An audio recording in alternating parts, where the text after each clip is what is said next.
Huge news just dropped as MMA reporter Jed Meshew revealed some shocking numbers about Real American Freestyle. According to Jed, RAF is currently pulling more online traffic than the UFC, which is a wild statistic considering the promotion has only just started gaining traction. That alone is surprising, but now things could rise even more. Khamzat Chimaev has officially signed with RAF, and with the kind of attention he brings every time his name is attached to something, the traffic is expected to spike even higher. Khamzat is one of the biggest draws in combat sports right now, and his involvement instantly adds credibility and mainstream attention to the brand. This news comes at an awkward time for the UFC, and the promotion is coming off a reportedly horrible gate for the Yuri Prohaska versus Carlos Ulberg card, and overall, 2026 hasn't looked great so far in terms of momentum. Between weak gates, fan criticism, and now a new promotion starting to generate major online buzz, some fans are starting to wonder if the UFC is finally facing real competition in certain areas. RAF is still in its early stages, so comparing it directly to the UFC may be premature, but if these numbers are accurate and Chimaev helps push things further, this could become a much bigger story in the coming months. These guys are absolutely killing it. Jed, is it still true that the traffic for RAF is beating the traffic for the UFC on your website still? 100%. Far out, dude. Well, these guys are absolutely crushing it, right?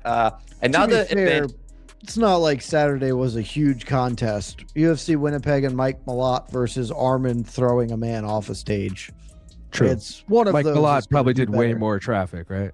Yeah. Yes, definitely over UFC Hall of Famer versus crazy person flies through the air.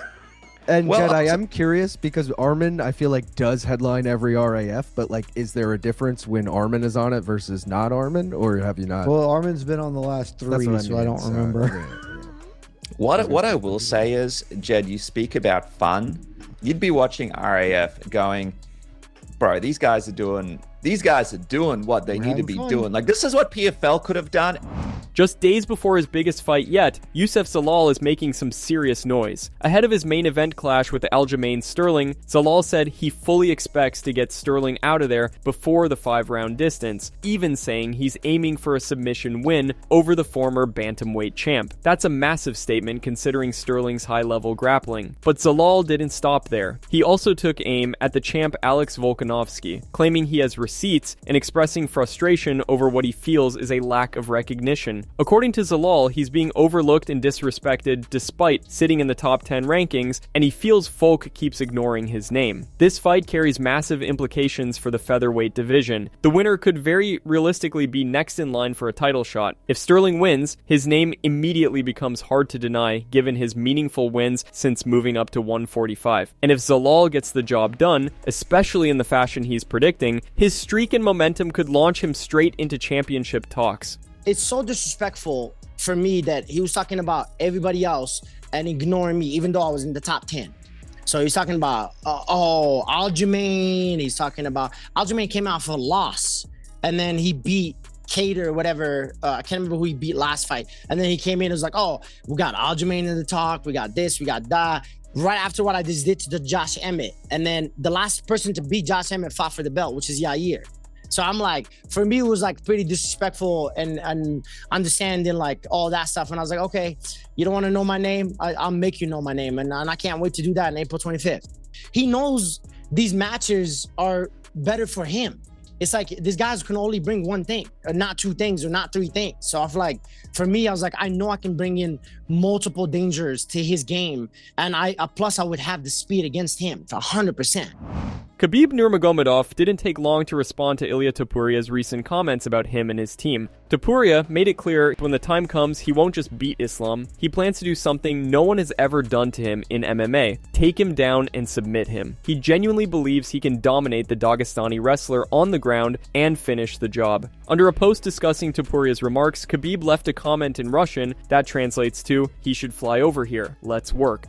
It was a subtle but pointed challenge, poking fun at the situation while directly inviting Topuria to come to Dagestan for a real sparring session. The fact that Dagestan and Georgia share a border makes the invitation feel personal and practical, turning the back and forth into a clear challenge. This fits the ongoing tension between Ilia and the Dagestani camp, especially with Topuria's bold statements about Islam Makhachev and his aggressive remarks about being ready to step on Khabib's head if that's what it takes. Speaking of Team Khabib, Islam Makhachev's welterweight title defense plans remain in flux. Most recently, talks of a potential matchup with Kamaru Usman stalled when UFC executive Hunter Campbell expressed opposition and pushed for a different direction, leaving the next challenger unclear. The division is wide open with several high-level matchups. Right now, it looks like Michael Morales and Ian Gary are the frontrunners to get the next shot at Islam Makhachev, with both men making strong cases as the division waits for the UFC to make a final decision. As things stand, the title fight will most likely take place in July.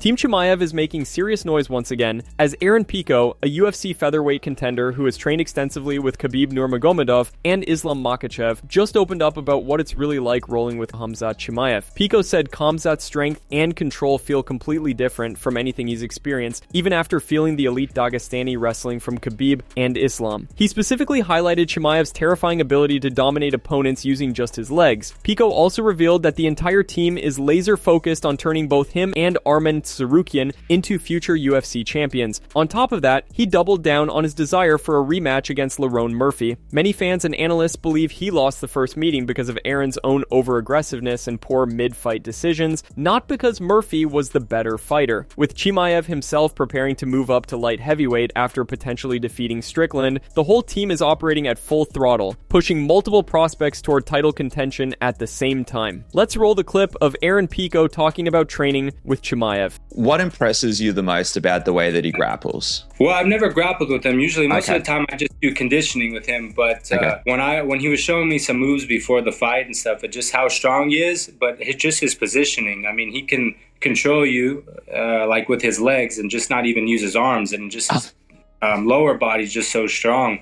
Just his level of detail with grip. So, okay, when do I bring my grip high? When do I bring it low? When do I trip the leg? And just his knowledge and detail was pretty impressive. And yeah, I was working on it a lot, trying to do the best I can and just holding guys down, because my wrestling is very good. And that's one thing I really want to put emphasis on, is holding guys down and just doing damage. But those guys are just cool guys, honestly. I mean, yeah, he's one of the best guys. I've had the honor of being able to train with like Khabib and Islam, and now everybody has their unique style, and I'm just trying to get to where they are, and win a belt and be able to be amongst the table with them and say, man, I won the UFC belt. And that's it from MMA Psycho. Thanks for watching. Don't forget to leave a like and subscribe for daily MMA news.